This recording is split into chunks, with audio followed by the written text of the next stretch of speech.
안녕하세요. 리더스 고층입니다. 자, 오늘은 긍정심리 자본에 대한 이야기를 좀 하려고 합니다. 긍정심리 자본, 뭐 들어보신 분도 계실 거고 또 처음 듣는 생소한 용어다라고 생각하시는 분도 계실 거예요. 쉽게 얘기하면 근자감 같은 거예요. 근거 없는 자신감. 네, 이 근자감, 심리적으로 얼마나 긍정적인 감정으로 충만한가에 대한 이야기를 하는 겁니다.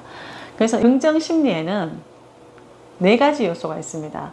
4가지가 바로 히어로입니다. 영문 이니셜을 따서 HERO. 이것이 바로 긍정심리 자본의 4가지 요소입니다. 자, 하나씩 살펴보면 H는 희망을 얘기하고요. 그리고 E는 자기 효능감을 이야기합니다. 그리고 세 번째는 낙관주의를 얘기하고요. 네 번째는 회복력을 이야기합니다. 그러면 하나씩 살펴보면 희망이라는 것은 말 그대로 우리가 마음속에 어떤 것을 하기 위해, 목표를 달성하기 위해서 가지고 있는 의지력이나 유연성을 의미합니다. 희망을 갖고 있는 사람들은 도전적인 상황에서 그 도전적인 상황을 비관적으로 생각하지 않고 긍정적인 자세를 유지하면서 어려움을 극복할 수가 있습니다. 그래서 희망은 굉장히 중요한 요소이죠. 그리고 두 번째는 자기 효능감입니다. 자기 효능감은 뭐냐면 개인이 자신의 능력이나 역량을 어떤 일을 해낼 수 있다는 그런 믿음의 정도를 이야기하는 것이 바로 자기 효능감입니다. 자기 효능감이 높은 개인들은 자신감이 충만하죠. 자신감과 열정, 뭐 이런 것들이 굉장히 충만합니다. 그래서 성과를 향상시키기 위해서 굉장히 도전적인 실행을 감행합니다. 자, 그렇게 보시면 되고요. 자, 세 번째 낙관주의입니다. 낙관주의는 어려움과 실패에 직면에서도 그것을 긍정적으로 대처해 나갈 수 있는 능력을 의미합니다. 우리가 실패를 했을 때 실패를 놓고 어떤 사람들은 이제 끝이야 라고 생각하겠지만 어떤 사람들은 실패는 그죠? 내가 성공으로 가기 위한 하나의 과정이고 배움의 기회다라고 생각을 하는 거죠. 그래서 그런 분들이 훨씬 빨리 일어설 수가 있는 겁니다. 그리고 네 번째는 회복력입니다. 회복력은 어려움을 극복하고 긍정적인 상태로 돌아갈 수 있는 능력을 의미합니다.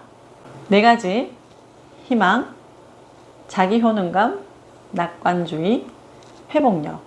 이 4가지가 긍정 심리 자본입니다.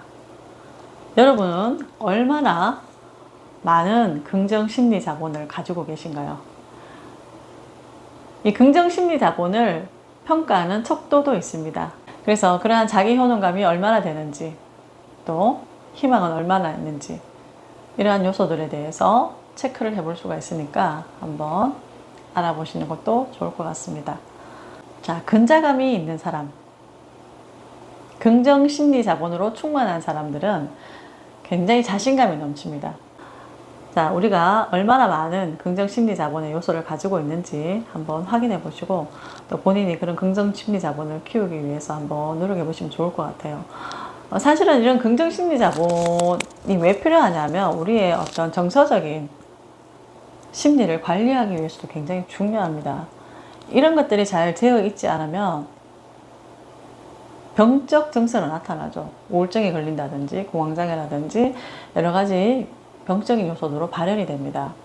그래서 여러분들이 평상시에 이런 긍정 심리 자본을 키울 수 있는 훈련들을 하시면 좋습니다. 연구 결과에 의하면 이 긍정 심리 자본도 훈련과 학습을 통해서 개발이 된다고 합니다. 그러니까 혹시나 긍정 심리 자본이 조금 부족하신 분들은 평상시에 어떻게 하면 이런 긍정 심리 자본을 키울 수 있을까에 대해서 공부를 해보시면 또 스스로 마인드 컨트롤을 하시다 보면 긍정적인 마인드셋을 하시게 되고 거기에서 개인의 성장을 이루실 수 있다고 생각합니다. 여러분, 오늘도 긍정 심리 자본이 충만한 하루가 되시길 바라겠습니다.